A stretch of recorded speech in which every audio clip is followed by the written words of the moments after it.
పరీక్ష పత్రాల లీకేజీకి నైతిక బాధ్యత వహిస్తూ కేంద్ర విద్యాశాఖ మంత్రి వెంటనే రాజీనామా చేయాలి. డిచ్పల్లి మండలం ప్రైవేట్ ఫంక్షన్లో శనివారం రోజు నిజామాబాద్ జిల్లా కాంగ్రెస్ పార్టీ అధ్యక్షుడు కాట్పల్లి నాగేష్ రెడ్డి ప్రెస్ మీట్ నిర్వహించారు. ఈ సందర్భంగా డిసిసి అధ్యక్షులు కాటిపల్లి నాగేష్ రెడ్డి మాట్లాడుతూ నిజామాబాద్ జిల్లా ప్రజలకు, రైతులకు, కాంగ్రెస్ కార్యకర్తలకు ఏకాదశి శుభాకాంక్షలు. డిసిసి అధ్యక్షులు నాగేష్ రెడ్డి తెలిపారు. వేసుకోవాలి. ప్రభుత్వం ఆరుతడి పంటల సాగుకు మద్దతు. ఎల్నినో ప్రభావంతో దేశమంతా వర్షాలు లేక రైతులు ఇబ్బందుల పాలవుతున్నారు అని రైతులు ఆరుతడి పంటలైన మొక్కజొన్న, సోయాబీన్, రాగులు, సజ్జలు, ఇతర ఆరుతడి పంటలు వేసుకోవాలని సూచించారు. తెలంగాణ ప్రభుత్వం ఆరుతడి పంట పండించిన రైతులకు గిట్టుబాటు ధర కల్పిస్తామని అన్నారు. మోడీ ప్రభుత్వం బీజేపీ పార్టీ ప్రజలను మోసం చేస్తున్నదని, నిరుద్యోగులకు ఏటా 2 కోట్ల ఉద్యోగాలు కల్పిస్తామని మరచిపోయారని విమర్శించారు. కేంద్ర ప్రభుత్వం నిరుద్యోగులను మోసం చేసిందని, ఏటా 2 కోట్ల ఉద్యోగాలు కల్పిస్తామని మాట ఏమైంది అని డిసిసి అధ్యక్షులు నాగేశ్వర్ రెడ్డి ప్రశ్నించారు. నీట్ పేపర్ లీకై విద్యార్థులు ఆందోళన చేస్తున్న అందుకు బాధ్యులైన వారిపై ఎలాంటి చర్యలు తీసుకోలేదని, నైతిక బాధ్యతగా కేంద్ర విద్యాశాఖ మంత్రి రాజీనామా చేయాలని డిమాండ్ చేశారు. నిత్యవసర రేట్లు, ఎరువులు, కూరగాయలు, పెస్టిసైడ్స్, డీజిల్, పెట్రోల్, గ్యాస్ ధరలు విపరీతంగా పెరిగాయని, ప్రభుత్వం పేదల సంక్షేమాన్ని గాలికి వదిలేసినట్టుగా ఉందని, వెంటనే పెట్రోల్, డీజిల్ ధరలు తగ్గించాలని డిమాండ్ చేశారు. ఈ కార్యక్రమంలో డిచ్పల్లి మండల కాంగ్రెస్ పార్టీ అధ్యక్షుడు అంబర్ సింగ్ రాథోడ్, రూరల్ బ్లాక్ కాంగ్రెస్ అధ్యక్షుడు పాలసాని శ్రీనివాస్, జిల్లా ఎస్టీ సెల్ కాంగ్రెస్ అధ్యక్షుడు Yadagiri, Nizamabad DCCB chairman Tarachand Naik, Dichpally window chairman Ramachandra Goud, Dichpally మాజీ MPP Chinnolla Narasaiah, Sudam Sudhakar, market committee director Gangareddy, Srinivas Goud, Mopal window chairman Gnanaji Gangareddy, Nadipalli ఉప సర్పంచ్ కస్తూరి వేణు, సుదర్శన్ తదితరులు పాల్గొన్నారు. ముఖ్య నాయకులు సారథ్యంలో ఒక ఎలీనో ప్రభావం గురించి ఏ విధంగా ఉంటుంది, రైతులకు ముందు జాగ్రత్తగా సూచన ఇవ్వడం జరిగింది. ముఖ్యమైన రైతులను పిలిపించుకొని అక్కడ కలెక్టర్ ఆఫీస్లో చెప్పడం జరిగింది. మరి ఇప్పుడున్న పరిస్థితిలో మేమంతా రైతాంగాన్ని ఒకటే కోరుతున్నాం. ఎలీనో ప్రభావం అంటే దీని ప్రభావం వలన ఈ యొక్క తెలంగాణ కాదు, భారతదేశం మొత్తంలో ఈ ప్రభావం ఉన్నది.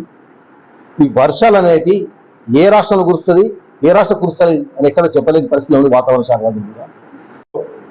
మరి రైతాంగానికి ముందే మా ప్రభుత్వం సూచనలు ఇవ్వడం జరిగింది.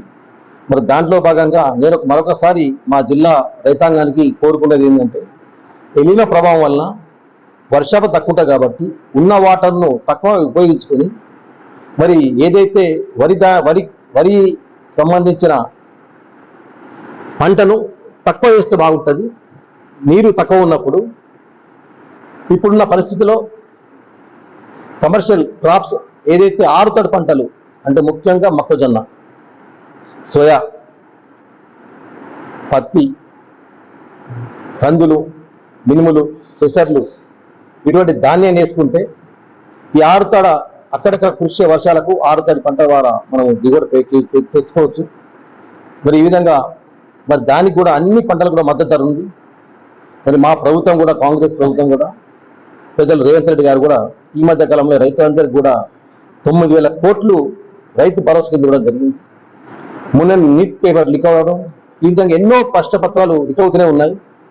మరి ఇప్పటి వరకు కూడా ఎంతోమంది విద్యార్థులు ఎంతో కష్టపడి వారిని ట్రైనింగ్ ఇప్పించి మరి ఈ విధంగా లీక్ అయితే ఎంతోమంది ప్రాణత్యాగాలు చేసుకుంటున్నారు విద్యార్థులు.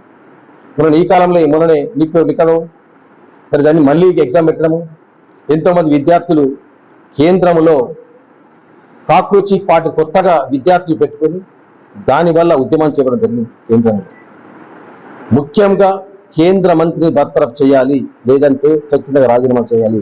రాజీనామా చేయని పక్షంలో బర్తరఫ్ చేయాలని వాళ్ళ డిమాండ్ పెట్టడం జరిగింది. మరి వాళ్ళు ఒక డిమాండ్ పెట్టిన తర్వాత ఇప్పటి వరకు కూడా కేంద్రంలో ఉన్నటువంటి ప్రధానమంత్రి మోడీ గారు అయితే, అమిత్ షా గారు ఎలాంటి కూడా దానికి కట్టుబడి లేకుండా అదే విధంగా కొనసాగుతున్నది. అదేవిధంగా మళ్ళీ రైతులు, మళ్ళీ ఏదైతే విద్యార్థులు ఉన్నారో, రైతుకు సంబంధించిన కుటుంబాలకు సంబంధించిన బిడ్డలు అటువంటి విద్యార్థులు ఉన్నారో, మరి వారు మళ్ళీ కేంద్రంలో మొన్ననే నిరాదృష్టి చెప్పడం జరిగింది. మరి దానికి మద్దతుగా మా యొక్క కాంగ్రెస్ పార్టీకి సంబంధించిన మా రాహుల్ గాంధీ గారు, ప్రియాంక గాంధీ గారు వారికి తోడుగా 4 గంటలు మద్దతు ఇవ్వడం జరిగింది. అంటే విద్యార్థులు ఒక పక్క ప్రాణ త్యాగాలు చేసుకుంటున్నారు, మరి వారికి మద్దతు ఇవ్వని ఉద్దేశంతో 4 గంటలు నిరాదీస్తే మరి ఈ యొక్క కేంద్ర ప్రభుత్వం మోడీ గారు, అమిత్ షా గారు మఫ్టీలో వచ్చి దౌర్జన్యంగా రక్తాలు కారే విధంగా అరెస్ట్ చేయడము, దాన్ని తీవ్రంగా అందరం ఖండించడం జరిగింది.